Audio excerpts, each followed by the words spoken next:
Brenda, I see a lot of your videos are about breakups, Lord, but I have seen other topics lately and really enjoy them. Yeah, Brenda, I am using the topic, but through it, I'm introducing concepts that has to do with the thoughts and consciousness and desires and ego and fear and how they interrelate, they work together, make us feel the way we feel, which one of the things that they affect is the way we feel after a breakup. And really that is a basis of knowing how breakups happen, why people have divisions and conflicts, and all has to do with how our psyche is put together. And each psyche is different.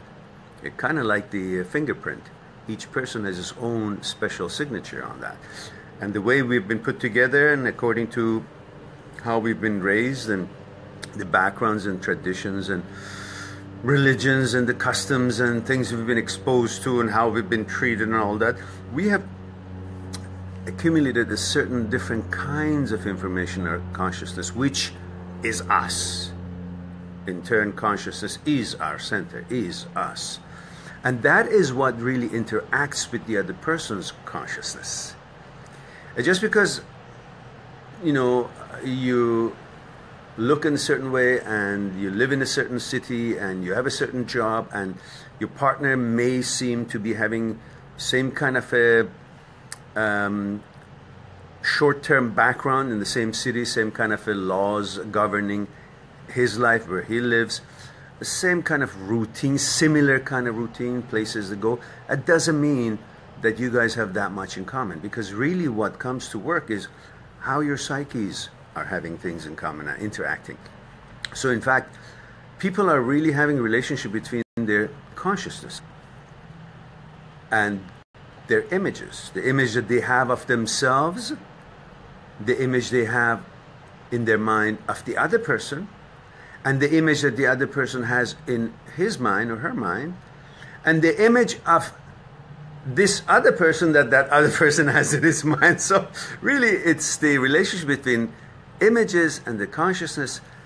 And it's not really about that you like hamburger and the other guy also likes, you know, hamburger, and the other girl likes I don't know, steaks or whatever it is.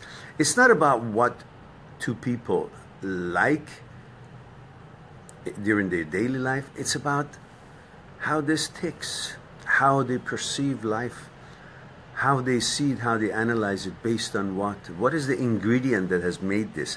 Not just because we all look like human, and many of us just look like human, then we have same kind of values and understanding and ways of analyze and see life the way the other person, the partner, sees it.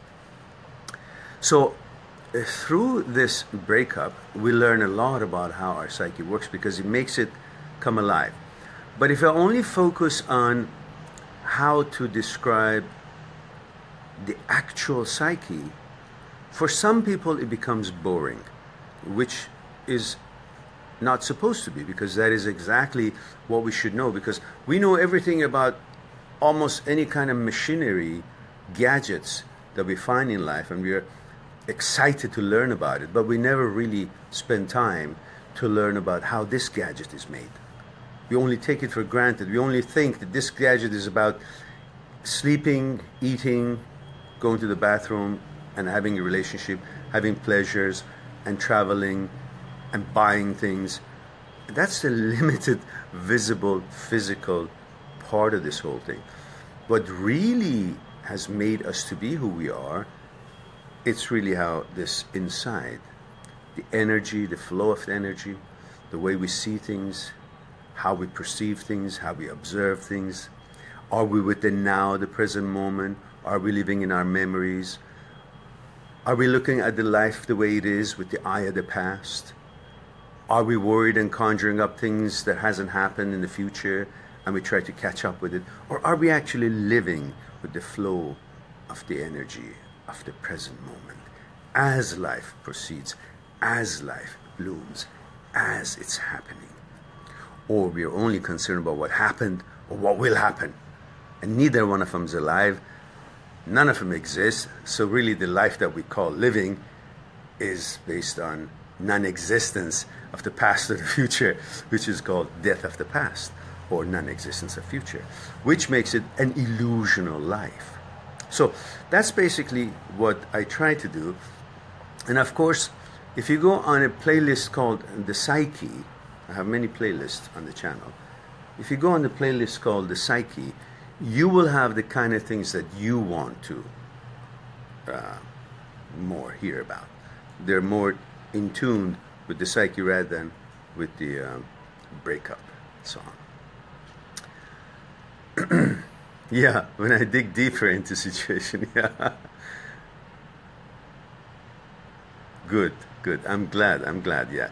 Yes, and I really enjoy that myself as well. But sometimes it can get really deep and maybe kind of not entertaining or not actually pertaining the present situation that most people are going through. And it would be only about the people who are interested to know a little bit more about their own gadget. So we have all kinds. But we also are living in a physical world, and we must understand how to interact with the challenges that come our way on a daily basis. So that's why it is important to know how the relationship works, because really, you know that relationships and how it works or doesn't work unnecessarily, but looks very important, makes boys and girls feel devastated, as if their life itself has come to an end.